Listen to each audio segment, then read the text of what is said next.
자, 이번 시간에는 단일행 함수에 대해서 살펴볼 건데요. 앞서 제가 보여드렸던 모든 단일행 함수는 하지 않을 거고요. 우리는 베이스 캠프니까 자주 사용되는 것들만 모아서 좀 해드리도록 하겠습니다. 자, 어퍼와 로어는 사실 자주 사용되지는 않는데 거의 입문용으로 이 함수 볼 때 항상 사용하는 거거든요. 그래서 넣어놨습니다. 이 문자열을, 이 문자열을요, 소문자로 바꾸고 싶다라고 했을 때 로어, 그리고 대문자로 바꾸고 싶다라고 했을 때 어퍼를 사용을 합니다. 자, 이렇게요. 그리고 샘플 데이터에 지금 상품에 보시면 대문자로 되어 있는 게 있어요. LED 전구가 있죠? 이런 것들을 선택해서 한번 해보도록 할게요. 상품명이 여기 들어가야 되고요. 그리고 asterisk, 그리고 from 상품에서 조회를 해보도록 하겠습니다. 이게 어차피 대문자니까 소문자로 바꿔볼게요. 자, 이렇게 바꾸고요. Shift 엔터 치게 되면 LED 전구가 이렇게 소문자로 바뀐 것을 보실 수가 있죠. 나머지도 다 소문자로 바뀐 것을 확인하실 수가 있어요. 자, 그럼 대문자로 바꿔볼까요? 자, 대문자로 바꾸게 되면, 자, 요게 다 대문자로 바뀌었죠, 지금. 그리고 이런 것들도 전부 다 대문자로 바뀐 것을 확인하실 수가 있습니다. 자, 그리고 문자열의 일부를 추출하는 것은 간혹 사용이 되거든요. 첫 번째는 시작 위치, 마지막에는 추출할 길이를 나타내요. 그러면 요거 복사해서요, 이렇게 가지고 오고요. run SQL 하게 되면 헬로우만 추출된 것을 확인하실 수가 있어요. 그러면 요게 1번째고요. 자, 프로그래밍 하시는 분들은 이게 0번째라고 생각을 하시는데 SQL에서는 여기가 1번째입니다. 그러면 여기서 하나, 둘, 셋, 넷, 5개를 추출한 거죠.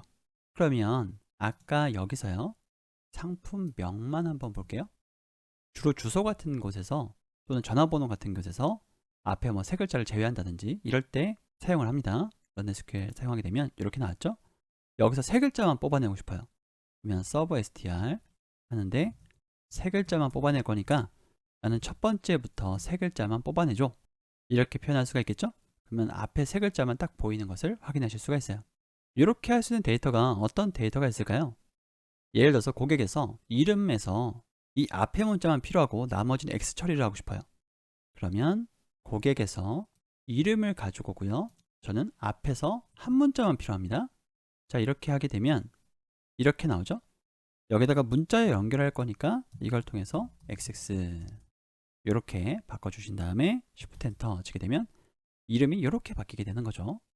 자, 랭스는요, 문자열의 길이를 반환해요. 이렇게 복사한 다음에 이렇게 놓으면요, 헬로의 길이는 5글자죠.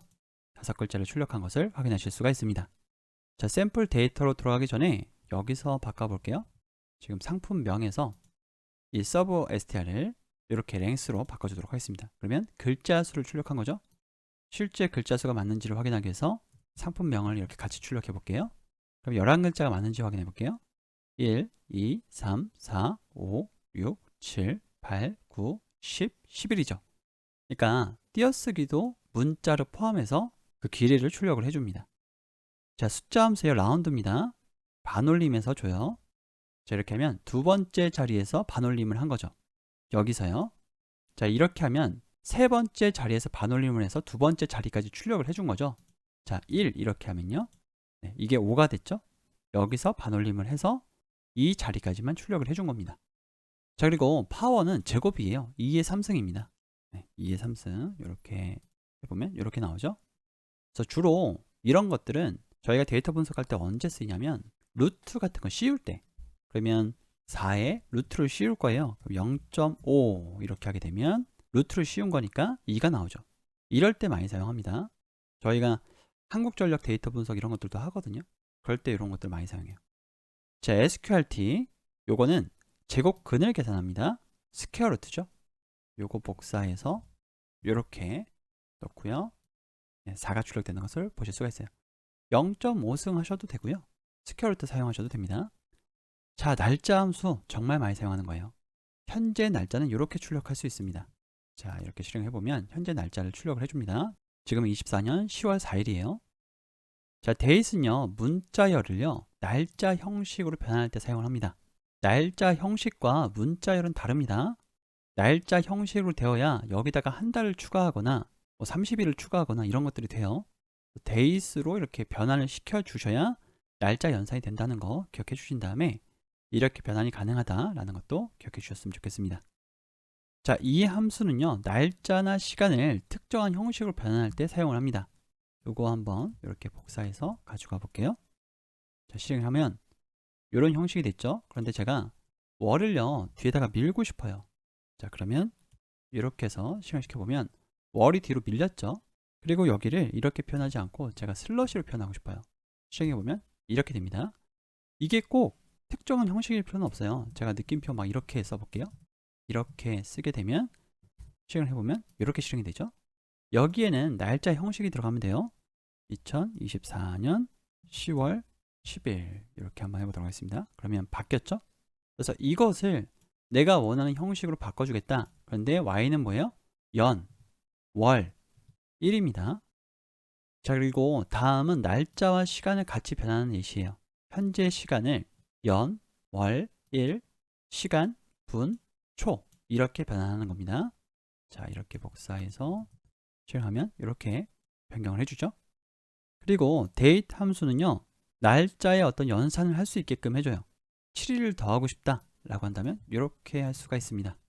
내가 한 달을 빼고 싶다 그러면 이렇게 할 수가 있어요. 더하는 것도 가능하죠, 당연히. 자, 이렇게 하면 11월이 되고 플러스 1을 하게 되면 12월이 됩니다. 날짜 차이를 계산할 수도 있어요. 이것도 많이 사용하거든요. 이거 그대로 복사해서 붙여넣고요. 자, 실행 한번 해보도록 하겠습니다. 그러면 273일이 나오는데요. 그러면 여기다가 now를 넣고요. 여기다가 24년 12월 31일 해서 며칠 남았는지 한번 보도록 하겠습니다. 87일 남았군요. 이게 더 큰 숫자니까 이걸 앞으로 빼면 며칠 남았는지를 알 수 있겠죠. 자, 87일 남은 것을 확인하실 수가 있습니다. 100일도 안 남았습니다. 올해가요. 자, 이번 시간은 여기까지 하도록 하겠습니다. 감사합니다.